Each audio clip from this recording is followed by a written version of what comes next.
This is my handwriting.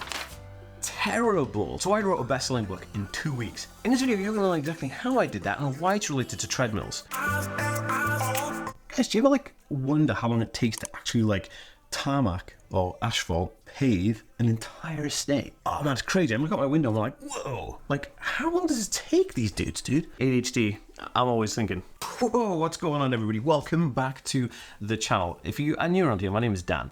I have autism, ADHD, OCD, and dyslexia, and I'm making weekly videos all about my experience and my journey and stuff like that. So if you want to join me on the journey, then remember to hit the subscribe button by clicking the notification bell down below. Hope you are awesome. Right, guys. So I wrote this book. This is my book, Autism for Adults, a approachable guide to living excellently in the autism spectrum, right? But this book wasn't easy to write in a way of conventional ideas.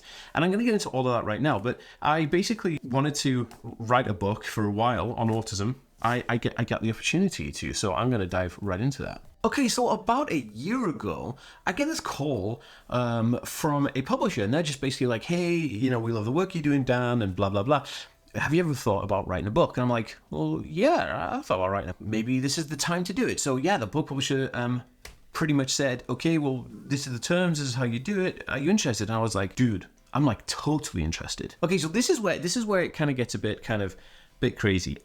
So having a dyslexia and OCD and ADHD and being an autistic person, I was kind of like, well, how on earth am I supposed to write a book? I've had a book written before, but I used a ghostwriter, but I was like, how am I supposed to do this? How am I, as a dyslexic dude, how am I going to turn this into, a thing? So basically I Googled, I went on Google, I was just like, hey, how do you write a book? What's the kind of premise of writing a book? I mean, I've written a dissertation before, but I was basically playing Minecraft when I did my chemistry degree. I made these tools, so it wasn't really the same as writing a book that people are going to go in the store, pick up and buy and be like, oh, this dude knows what he's talking about. Because I'm super hyperactive. I can't just sit at my desk and just type away some kind of typical author by candlelight. I'm this hyperactive ADHD autism dude who has dyslexia. So my handwriting is terrible. You'll see my handwriting. This is my handwriting.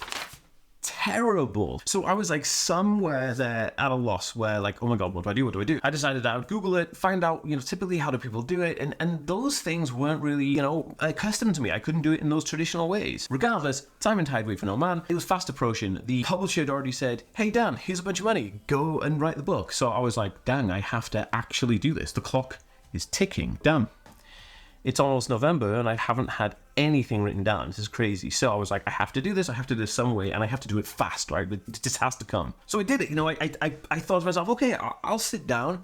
I'll grab my keyboard. I'll sit down on my computer, and I'm going to be this creative monster. I'm going to sit down and be like, oh, we can do this. And so I sat down, and I tried to do this, but I can't sit still. I'm getting up and walking over there. I'm like, hey, what's this fidget spinner do? I can't sit still for 10 minutes. I can't do it. So to sit down for hours on end writing a book, it's never going to happen, dude. So I was like, holy smoke. Regardless of that, I decided that I would try it. It didn't work. I failed miserably. I tried doing it, and seriously, I'm not kidding. I had to get up and start jumping about every 10, 15 minutes. Because that's kind of the typical idea. If you have autism, you have ADHD combined, you're gonna be susceptible to things like this. It's gonna be hard to concentrate. I do take, things like Brillia and stuff like that help with my focus and concentration. But in terms of actually just sitting down and doing this one thing, I'm not gonna lie to you guys, it was a challenge. Okay, so I'm like, look, I'm a clever guy. I can sort this out. I can figure this out somehow. How am I going to do this? Then I realized something very interesting. When I am wanting to learn something, I learn loads of stuff, and I love listening to audiobooks. Because I'm dyslexic, it's hard to read books, even though I do push myself to try and read, because obviously reading, the more practice makes progress, yada yada. But then I was like, okay, I'm just going to figure out what I do when I read. Well, when I read, I listen to audiobooks, because I learn through running, right? So when I'm outside running, I'm outside and listen to audiobooks, things are great. I'm having tactile feedback. My legs are giving me feedback. I'm the wind's in my hair, everything's great because I'm physically feeling something sensational as the data is going in. So I was like, hey, maybe I could do this the other way around. Maybe I could turn this around, reverse the process. Maybe I could talk to my iPhone, right? Whilst I'm out on a run, and that's how I'm going to write my book. And that's what I tried to do. But it didn't work quite as I planned. You see, as I was learning and listening to books, there was something vitally different going on to when I was actually trying to create a book. When I'm listening to a book, there's no microphone input, which means I can go out in all weathers and everything's cozy and great. There was this big issue. It was November, it was dark, it was raining, and it was windy. So I'm going out, I'm like running outside, speaking into my, and it wasn't happening. All the muffled stuff from the air around me was muffling the iPhone, and the iPhone couldn't hear me, so it failed miserably. But the idea was there. Like, you know, I went out on a 5K run, and I tried talking to my phone. I got half a page of gobbledygook, because it was just kind of crazy. But it worked. Like, the idea was there, so I was like, dang. Like, how am I going to finish this? So, I came home, you know, feeling miserable, and it's still November, clock's still ticking, I'm like, oh my goodness, like, how am I going to do this? Then I realized, I have a home treadmill. I could just, like, run on my treadmill for like an hour every day for the next 8 days and have this book completed, because there's no outside noise, it's insulated, like I could talk to my microphone, I'm still running, I'm still giving that tactile feedback. And that's what I did. I basically got on my treadmill and I ran for 8 hours, basically over a period of 8 days, or 1 hour every day for 8 days, in the evening, so when everyone kind of like chilled out and the kids had gone to bed.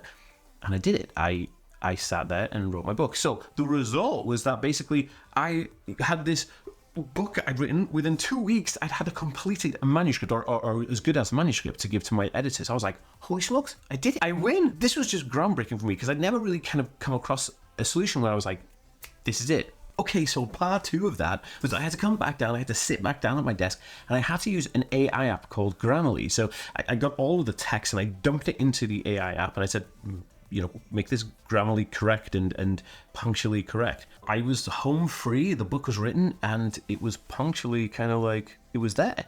This was groundbreaking for me, and I really felt kind of like quite an achievement from this, like, you know, from coming from this crazy experience of setting sail thinking I'm going to be able to, you know, I have to write a book, am I going to be able to do this, to becoming a best-selling author in 3 countries in the genre of autism. That was USA, UK, and Canada.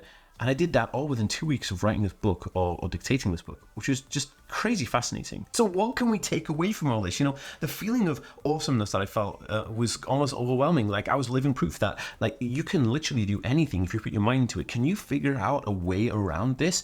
So now, like, I'm going to apply the same principle of problem solving my way around everything in life that I do anywhere when life lays out a problem to me, right? And now I'm going to implement this approach. Now I can actually teach you this approach. I can teach you everything that I know and how I've done this through my entire life. And if you want in on this, I actually have a program coming out soon called Chaos to Confidence, and it's actually very limited. There's only 200 spaces available. It's going to be available very soon. Now, if you want in on this, on the waiting list, please click the link in the description down below to pop your email address in the waiting list, and you'll be first to know. I'm also going to pin it to the comment of this video. You can apply anything like this to your life, and just remember, like, if I can do this, like, literally anybody can do this.